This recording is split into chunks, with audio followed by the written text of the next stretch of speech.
নমস্কাৰ বন্ধু welcome to my YouTube channel Assam career job আজি পুনৰ আপোনালোকৰ বহুত ভাল খবৰ আহি গ'ল 108 ৰ ইমাৰ্জেন্সিত চাকৰি মুকলি কৰি দিলে প্ৰায় গ্ৰেড 3 গ্ৰেড 4 লেভেলৰ 10 দিনৰ ভিতৰত আপোনালোকে এপ্লাই সমূহ কৰি ল'ব লাগিব বেছি দিন নাই এসিস্টেন্ট ড্ৰাইভাৰ আৰু পাইলটৰ ভেকেন্সি মুকলি কৰিছে ইয়াৰো মানে এসিস্টেন্টৰ ভেকেন্সি মুকলি কৰিছে লগতে ড্ৰাইভাৰৰ ভেকেন্সি মুকলি কৰিছে পাইলটৰ ভেকেন্সি মুকলি কৰিছে 108 ৰ ইমাৰ্জেন্সি বিভাগৰ ফালৰ পৰা আপোনালোকৰ বেছি দিন সময় নাই মাত্ৰ 10 দিনৰ ভিতৰত আপোনালোকে এপ্লাই সমূহ কৰি ল'ব লাগিব সো কেনেদৰে আবেদন সমূহ কৰিব ভেকেন্সি কিনি কি হয় কোনটো পদৰ ক্ষেত্ৰত কিমানকৈ এজ ক্ৰাইটেৰিয়া বিচাৰিছে কোৱালিফিকেশন বিচাৰিছে সিলেকশন প্ৰসিডিউৰ কিমান হয় অৰ্হতা কিমান লাগিব কেনেদৰে এপ্লাই সমূহ কৰিব পাৰিব এই সকলোখিনি কথা এই ভিডিঅ যোগে আলোচনা কৰাব সো যদি ভিডিঅটো ভাল পায় ভিডিঅ লাইক কৰিব লগৰ চেনেল সাবস্ক্ৰাইব কৰি দিব আহক আজি ভিডিঅ আৰম্ভ কৰো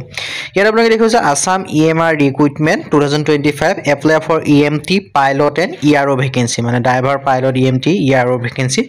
মুকলি কৰি দিলে সো যদি আপোনালোকে ইন্টাৰেস্টেড হয় এলিজিবল হয় আপোনালোকে আবেদন সমূহ কৰি ল'ব পাৰিব ইয়াৰ ক্ষেত্ৰত সো কোনটো পদৰ ক্ষেত্ৰত কিমানকৈ এজ ক্ৰাইটেৰিয়া বিচাৰিছে কোৱালিফিকেশন বিচাৰিছে সিলেকশন প্ৰসিডিউৰ কি হয় অৰ্হতা কিমান লাগিব এই সকলোখিনি কথা জনাই আছো সো ভিডিঅটো আপোনালোকে শেষলৈকে চাই থাকিব পাৰিব ইয়াৰ বাবে দেখা পাইছে আসাম ইএমআই ৰিক্ৰুটমেন্ট 2025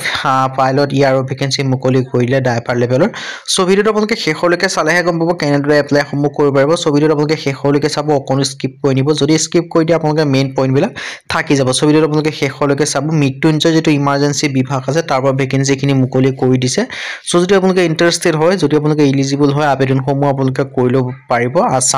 আসামৰ ফালৰ পৰা মুকলি কৰিছে অসমতে আপোনালোকে পোষ্টিং সমূহ লাভ কৰিব পাৰিব সো ইয়াৰ ডিটেইলছ খিনি আপোনালোকে দেখিব পাৰিছে সো এটা ভাল সুখবৰ এটা ভাল সুযোগ আপোনালোকে মুকলি কৰিছে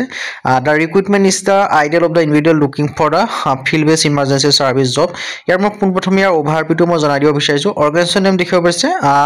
জিভেকি EMRI গ্ৰীণ হেল্থ সাৰ্ভিসৰ ফালৰ পৰা আহিছে প্ৰগ্ৰাম নেম দেখিছে Mrityunjay 108 emergency response service advertisement number দেখিছে EMI/ASM/HR/25/2026/12/01 date of issue 2 December 2025 issue কৰা হৈছে এপ্লিকেশন মোড আপোনালোকে ইমেইল যোগে এপ্লাই কৰিব লাগিব না আপোনালোকে ইমেইলত বায়োডাটাখন সেন্ড কৰিব লাগিব সো মই ভিডিঅটো শেষলৈকে চাই দিব মই আপোনালোকক ইমেইলটো ভিডিঅ দেখাই দিম সো ভিডিঅটো আপোনালোকে শেষলৈকে চাই থাকিব জব লোকেশনটো হৈছে একোচ আসামত আপোনালোকে লাভ কৰিব জব টাইপ হৈছে কন্টেক্সুৱেল ইমাৰ্জেন্সি সাৰ্ভিস হু কেন এপ্লাই এলিজিবল ক্যান্ডিডেট আপোনালোকে এপ্লাই কৰিব পাৰিব অসমৰ ফালৰ পৰা সো যদি ইন্টাৰেস্টেড হয় যদি এলিজিবল হয় আপোনালোকে আবেদন সমূহ কৰি ল'ব পাৰিব ভেকেন্সি কিনি ক্ষেত্ৰত এটা ভাল সুখবৰ এটা ভাল আপোনালোকৰ সুযোগ মুকলি কৰি দিলে সো এই সুখবৰ সুযোগটো আপোনালোকে নেহেৰুৱাব যদি আপোনালোকে আবেদন সমূহ কৰিম বুলি ভাবিছে ডিটেইলছ খিনি আপোনালোকে দেখিব পাৰিছে আপোনালোকৰ বাবে সো এটা ভাল সুখবৰ এটা ভাল আপোনালোকৰ সুযোগ মুকলি কৰিছে আসাম ইএমআই ৰিক্ৰুটমেন্ট আপোনালোকে দেখিছে বিলো পোষ্ট এলিজিবিলিটি গাইডৰ ক্ষেত্ৰত ইমাৰ্জেন্সি মেডিকেল যেটো টেকনিশিয়ান ইএমটি ক্ষেত্ৰত এডুকেশন কোৱালিফিকেশন দেখিব পাৰিছে যেটো ইএমটি ক্ষেত্ৰত বিএসসি বায়োলজি বা বিএসসি নাৰ্সিং বা বি ফাৰ্ম বা বি গ্ৰেজুৱেট হলে আপোনালোকে আবেদন সমূহ কৰি ল'ব পাৰিব এডিশনাল স্কিলৰ knowledge of the basic patient care good communication and team condition স্কিলৰ ওপৰত আৰু এক্সপেৰিয়েন্সৰ ক্ষেত্ৰত নট ৰিকোয়াৰ্ড বিচৰা নাই সো যদি ইন্টাৰেস্টেড হয় যদি এলিজিবল হয় আপোনালোকে আবেদন সমূহ কৰি ল'ব পাৰিব ভেকেন্সি খিনি ক্ষেত্ৰত আপোনালোকৰ এটা ভাল সুখবৰ এটা ভাল সুযোগ আপোনালোকৰ হৈছে পাইলট যেটো ড্ৰাইভাৰৰ ক্ষেত্ৰত আপোনালোকে দেখিছে এছএছ বা ক্লাস 12 পাস কৰিলে হ'ল কিন্তু এডিশনৰ ক্ষেত্ৰত আপোনালোকৰ এখন এলএমপি ড্ৰাইভিং লাইসেন্স লাগিব বুলি কৈছে আৰু লগতে এক্সপেৰিয়েন্স আপোনালোকৰ 4 বছৰ এখন এক্সপেৰিয়েন্স থাকিব লাগিব বুলি কৈছে ইমাৰ্জেন্সি ৰেসপন্স অফিচাৰ ইয়াৰৰ ক্ষেত্ৰত আছে education qualification any graduation pass কৰিলে হ'ল এডুকেশন এডিশনাল কোৱালিফিকেশনৰ ক্ষেত্ৰত good communication skill basic computer knowledge ability to handle emergency আপোনালোক কল